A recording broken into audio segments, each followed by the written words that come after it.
الحمدللہ رب العالمین الصلاۃ والسلام علی سید الانبیاء والمرسلین اما بعد فاعوذ باللہ من الشیطان الرجیم بسم اللہ الرحمن الرحیم۔ اردو صرف آفیشیل کے معزز ناظرین کو السلام علیکم ورحمۃ اللہ وبرکاتہ۔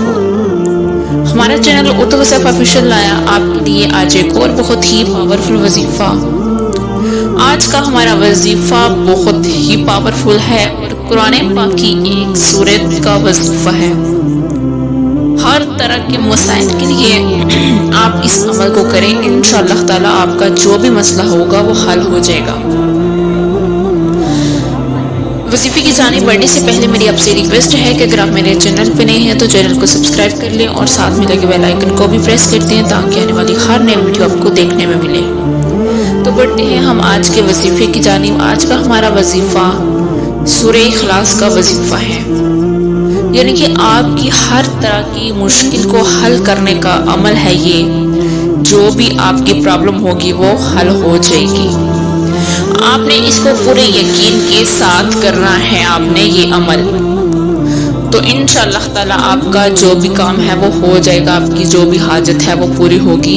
اگر آپ اس کو اپنے بچوں کے لیے کر رہے ہیں، آپ کے بچے نافرمان ہیں، آپ کی بات نہیں مانتے یا وہ پڑھائی نہیں کرتے، یا اس طرح کا کوئی بھی آپ اپنے بچوں کے لیے عمل کر رہے ہیں تو یہ بہت زیادہ فائدہ مند ہے ان کے لیے بھی۔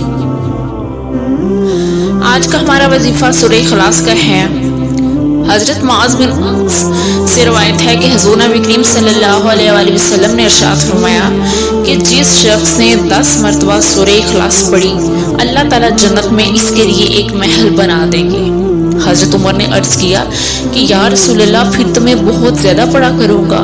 حضور نبی کریم صلی اللہ علیہ وآلہ وسلم نے ارشاد فرمایا کہ اللہ تعالیٰ بھی بہت زیادہ اور بہت عمدہ ثواب دینے والا ہے، یعنی کہ اتنی زیادہ اس کی فضیلت ہے کہ جو شخص اس سورت کو 10 مرتبہ سورہ اخلاص پڑھے گا تو اللہ تعالیٰ اس کے لیے جنت میں ایک محل بنا دے گا۔ اور اگر ہم 3 دفعہ سورہ اخلاص کو پڑھتے ہیں تو ہمیں قرآن پاک پڑھنے کا ثواب ملتا ہے۔ تو دیکھیں کہ کتنا زیادہ ثواب ہے اس کی پڑھنے کا۔ تو اسی کا میں آپ کو وظیفہ بتاؤں گی۔ وظیفہ کچھ اس طرح سے ہے کہ آپ نے کرنا ہے نماز عصر کے بعد۔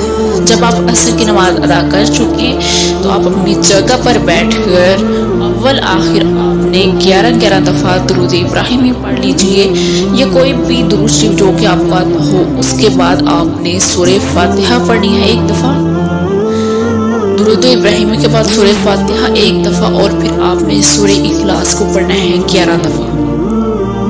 سورہ اخلاص کو آپ نے 11 دفعہ پڑھنا ہے، پھر آپ نے 11 دفعہ درود شریف آخر میں پڑھنا ہے، اور پھر اپنے مقصد کے لیے گڑ گڑا کر اللہ تعالیٰ سے دعا کیجیے تو انشاءاللہ تعالیٰ آپ کا جو بھی مسئلہ ہوگا وہ حل ہو جائے گا۔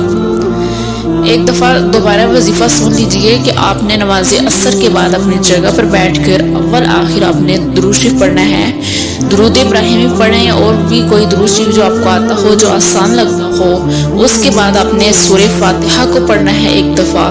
سورہ فاتحہ پڑھنے کے بعد آپ نے 11 دفعہ پھر سورہ اخلاص کو پڑھنا ہے۔ پھر آپ نے اللہ تعالیٰ سے اپنے جو بھی آپ کی حاجت ہے، جو بھی آپ کا مقصد ہے، اس کے لیے دعا کیجیے تو انشاءاللہ تعالیٰ آپ کا جو بھی مسئلہ ہے وہ حل ہو جائے گا۔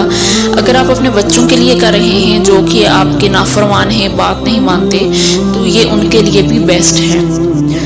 امید کرتی ہوں کہ آپ کو آج کی ویڈیو اچھی لگی ہوگی۔ اگر اچھی لگی ہو تو ویڈیو کو لائک ضرور کیجیے گا۔ ملیں گے پھر ایک نئی ویڈیو کے ساتھ، تب تک کے لیے اللہ حافظ۔